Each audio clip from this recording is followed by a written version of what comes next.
சென்னை பள்ளிக்கரணை அருகே ஜல்லடியான்பேட்டையில் உள்ள ஒரு வீட்டினுள் இருந்த சமையல் எரிவாயு சிலிண்டர் வெடித்து தீ விபத்து ஏற்பட்டது.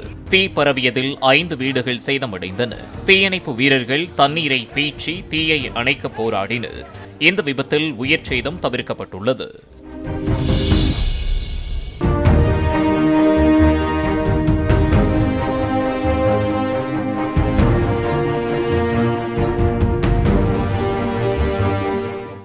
பிளே ஸ்டோர் மற்றும் ஆப் ஸ்டோரில் இருந்து பாலிமர் செயலியை QR கோடு மூலம் பதிவிறக்கம் செய்யுங்கள்.